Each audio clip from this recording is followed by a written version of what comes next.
jamais connu. Je t'en prie, Père, entends ma prière.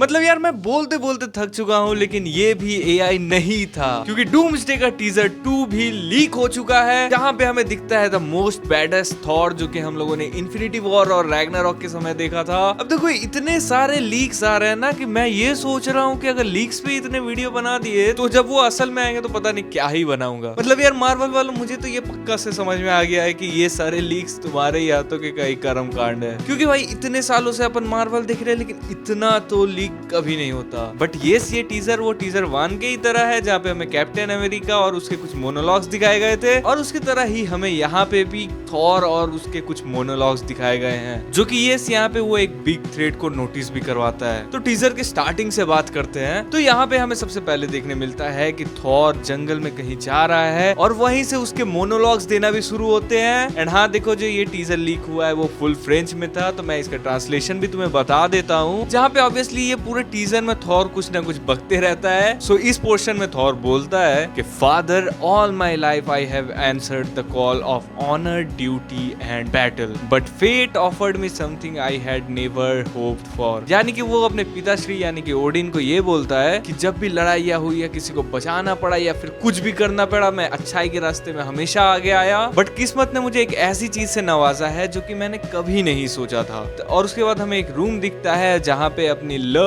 यानी कि Thor की बेटी, जिसे अभी थॉर ने अपनी बेटी बना रखा है, वो वहाँ पे बेड पे लेटी हुई रहती है। और फिर हमें देखने मिलता है कि थॉर जाके उसके सर पे हाथ चला रहा है, जो कि ऑब्वियसली उनकी केमिस्ट्री दिखा रही। एंड वो इस चीज का भी सिग्निफिकेंस है कि थॉर उसकी बहुत ज्यादा केयर करता है, खुद से भी ज्यादा। एंड वहीं पे थॉर अपना मोनोलॉग को आगे लेके जाता है और वहाँ पे वो बोलता है a child, a life preserve from the storm, यानी कि मैंने जो बताया कि किस्मत ने उसे एक चीज से नवाजा है, जो कि है ये एक बच्ची, जहाँ पे किस्मत ने उससे उसके हर एक पसंदीदा चीज छीनी थी, बट एट लास्ट उसके हाथ में ये एक बच्ची दी। एंड अब वो वही बोल रहा है कि ये बच्ची को मैं सबसे ज्यादा बचा के रखता हूँ, मैंने इसे इस दुनिया के हर एक छोटे से छोटे प्रॉब्लम से दूर रखा है। और फिर वो बोलता है कि grant me the power of all fathers so that I can fight once more, defeat a new enemy and return to her. And यही पे वो बड़ी थ्रेट के बारे में बात आती है, जहाँ पे थॉर वो एलिफेंट इन द रूम को नोटिस करवाता है कि उसे अपने लाइफ टाइम के सबसे ज्यादा पावर चाहिए, जिससे कि वो ये जो नया एनिमी आ रहा है, नया जो थ्रेट है, उससे वो लड़ सके और उससे जीत सके। एंड उसके बाद हमें थॉर का फिर वही जंगल वाला सीन दिखाता है,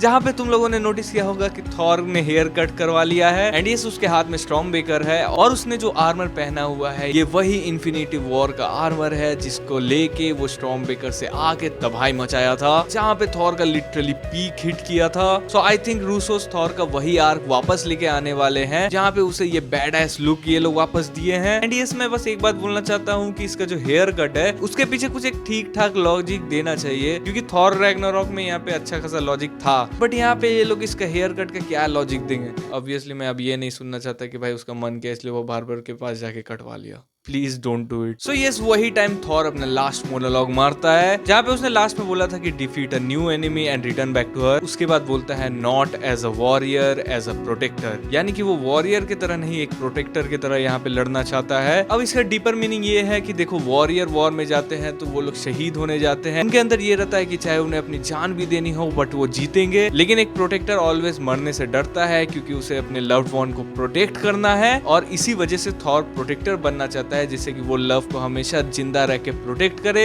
ना कि एज अ वॉरियर जाके वॉर में मर जाए। और उसके बाद वो बोलता है कि that do not know war but worry the kind I have never known. अब यहाँ पे ये लव को भी रेफरेंस करके बोल सकता है, या फिर बाकी एवेंजर्स या दूसरे लोगों को भी लेके बोल सकता है। ये लोगों ने अभी तक वो रियल वॉर नहीं देखा है, बट हाँ इन्होंने भी बहुत कुछ देखा है जो कि मैंने कभी नहीं देखा है। और फिर वो अपने फादर से बेग करता है कि ये मेरी बात सुन लो, क्योंकि थॉर को भी पता है कि ये कितना बड़ा ही थ्रेट होने वाला है, जो कि है डॉक्टर डूम। एंड यस, उसके बाद लिखा आता है कि Thor will return in Avengers doomsday. और उसके बाद हमें डूम्सडे के लोगों के ऊपर वो फिर से टाइम क्लिकिंग वाला देखने मिलता है, और फिर वो टीजर 1 की तरफ 12 महीने से ही शुरू होता है, यानी कि एट द सेम टाइम। तो आई थिंक मुझे ये लग रहा है कि ये लोग टाइम्स रन्स आउट का कुछ एक रेफरेंस दे रहे हैं यहाँ पे, जिसका बाद में बहुत बड़ा इम्पैक्ट हो मूवी पर, और इसको लेके बहुत सारी चीजें दिमाग में आ रही है। तो इसके लिए इसके सारे टीजर्स आ जाने दो, उसके बाद एक पूरा मिला के इसके सारे थ्योरीज डिस्कस करेंगे, क्योंकि भैया समा तो मार्वल मार्वल वालों ने बांध ही दिया है। तो that's all for this video, यही था सारे डिटेल्स जो कि मैंने इस टीजर में देखा। एंड यस, ये टीजर वो डूम का खतरा है उसे बहुत अच्छे से वेट फील करवा रहा है। आई मीन अगर टीजर 3 में हमें डूम देखने मिला तो वह इंटरनेट फटने वाला है। सो वीडियो अच्छा लगा हो तो एज ऑलवेज लाइक कर दो, कमेंट करके बताओ कि तुम्हें ये टीजर कैसा लगा और तुम्हारे क्या थ्योरीज है वो भी बता देना, और शेयर करो ये वीडियो अपने फ्रेंड्स के साथ। उन्हें ये तीसरी बार बता दो कि भाई ये भी लीक हो चुका है। और तुम मेरी ये वाली वीडियो देख सकते हो जो कि अभी ओडिसी का ट्रेलर आया था, तो उसके बारे में बहुत सारी डिटेल्स मैंने बताया है, तो उसे तुम देख सकते हो। और मैं मिलता हूँ तुमको अगली वीडियो में, तब तक के लिए बाय।